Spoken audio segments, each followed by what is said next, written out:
안녕하세요. 신이 사랑한 예수, 복음의 그리스도. 오늘은 68강입니다. 오늘 68강에서는 이웃에 대한 이야기를 한번 해볼까요? 이웃. 착한 사마리아인의 비유가 이웃에 대한 관점을 우리에게 제시해 주죠.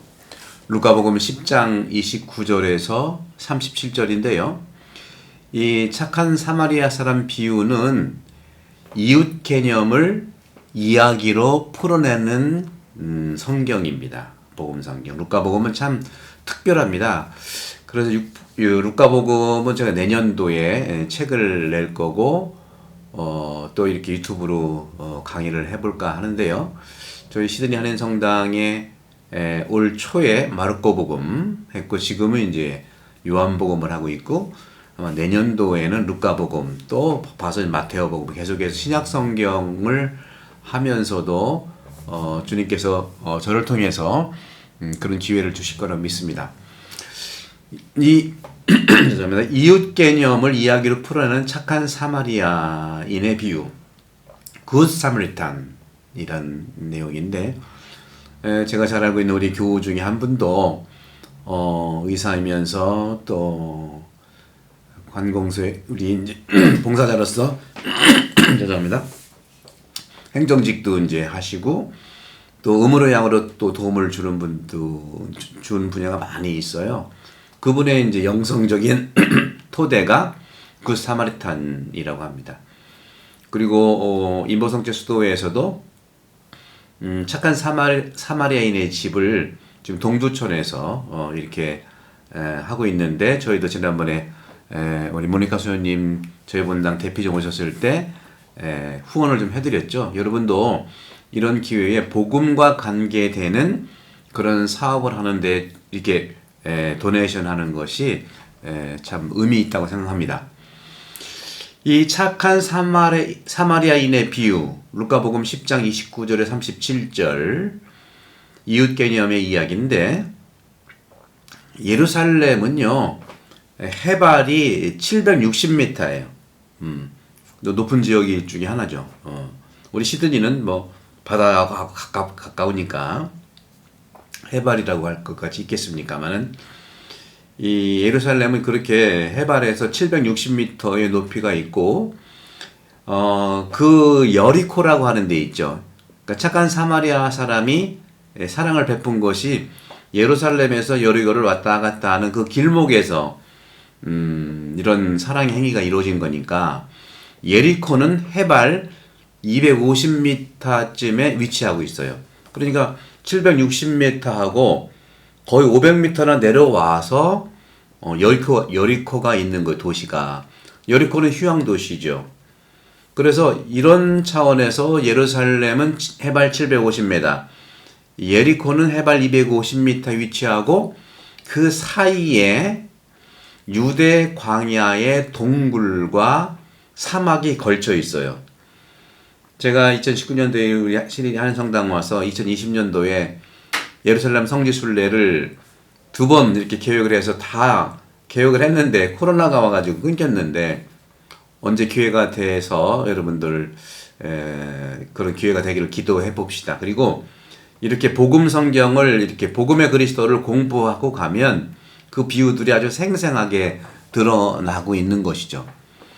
그래서 그런 점에서 예루살렘, 여리코 그리고 그 사이에는 유대 광야의 동굴과 사막이 해발 500m 차이 나는 곳에 이렇게 막 섞여 있는 거예요. 그래서 예루살렘은 하느님의 도시라고 사람들은 이야기하고 있고 예리코는 휴양 도시이고 또 여러 가지 이제 많은 인간 중심의 도시이기 때문에 바로 사람의 도시라고 이렇게 불립니다. 예루살렘은 하느님의 도시, 예리코는 사람의 도시예요. 그래서 이 예리코에는요 피서지 그리고 휴양지인데 그래서 예리코는 부자 동네예요. 그런데 예루살렘에서 어떤 한 사람이 예리코로 내려가는 겁니다. 예리코로 내려가는 것은 바로 누굴까요? 하느님의 도시에서 사람의 도시로 내려가는 겁니다. 좀 신학적으로 해석한다면 하느님이 사람이 된 사건이 강생사건, 또 성탄절이잖아요. 그런 것처럼 하느님의 생각으로 가득 차 있던 사람이 하느님의 도시로부터 출발해서 사람의 도시, 다시 말하면 세상과 환락의 도시로 가는 것을 비유하는 겁니다. 그래서 그 길에는 유혹과 강도가 빈번한 겁니다. 여러분들, 이 지상에 살면서, 이 인간의 삶 속에 살면서 얼마나 그런 유혹이라든가 강도가 빈번합니까? 우리도 그런 점에서는 이 여리코에 사는 사람이라고 생각할 수 있겠죠. 그렇기 때문에 여러분들은 성전이야말로 예루살렘 하느님의 도시고, 여러분들이 사는 곳은 바로 여리코 사람의 도시에서 여러분들은 늘 성전으로 올라오시고, 성전을 마친 다음에 늘 또 사람의 도시로 내려가는 것, 오름과 내림의 삶을 여러분들은 살고 있는 것이죠. 그런데 이 착한 사마리아인의 비유는요, 누가 우리의 이웃인가? 라는 질문을 던지고 있는 겁니다. 벗이라고 하는 우정관계에는 현실적으로 가족과 경제와 재산에 의해서 조건부로 선택되곤 합니다. 그런데 이런 우정관계는 바로 물질적 관계, 다시 말하면 물질적인 조건을 넘어서는 영적인 인도 관계가 될 때, 영적 관계로 인도될 때, 그것은 영원한 관계가 될 것이라는 메시지입니다. 이 비유는 사실 우리 모두가 이웃이라고 하는 메시지를 루카복음을 통해서 우리에게 해주시는 겁니다. 인간이 세운 사회에서 사람들 간의 편견으로 쌓인 장벽이 지속적으로 허물어져야 한다는 뜻입니다. 그 벽을 허무는 것은 무엇일까요? 그 벽을 허무는 것은 시간도 아니고 돈도 아닙니다.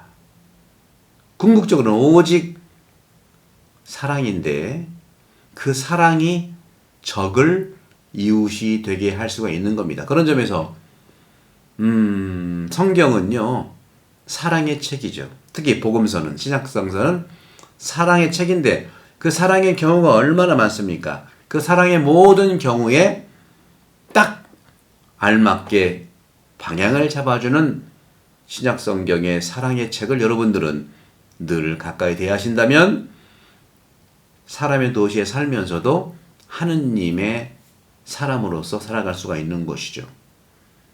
바로 그 사랑이 적을 이웃이 되게 할 수 있고, 누군가 우리 가까이에 있고 그를 도울 때 그가 우리의 이웃이 된다는 겁니다. 마르코복음 12장 30절에 이런 말씀을 하시죠. 마음을 다하고 목숨을 다하고 정신을 다하고 힘을 다하여 사랑한다는 것은 무엇일까? 바로 눈에 보이고 귀에 들리고 손으로 만져지는 이웃을 통해서만 가능하다는 겁니다. 사랑하는 형제자매 여러분, 우리는 사랑받기 위해서 태어난 존재이고 사랑하기 위해서 파견된 존재입니다. 부르심과 파견이죠.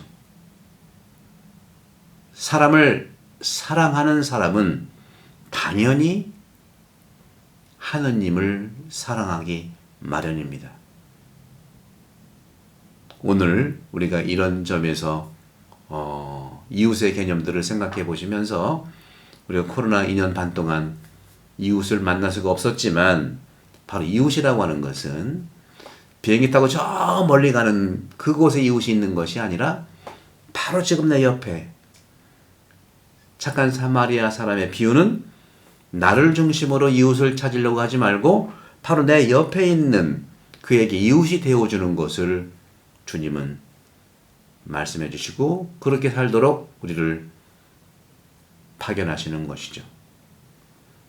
오늘 주님께서 말씀하십니다. 이웃이 나에게 누구냐가 아니라 내가 누구의 이웃이 되어줄 것인가 하는 말씀으로 루카복음 말씀하셨고, 다음 시간에 이어서 계속해서 이웃에 대한 말씀을 나누겠습니다. 성부와 성자와 성령 여러분, 감사합니다.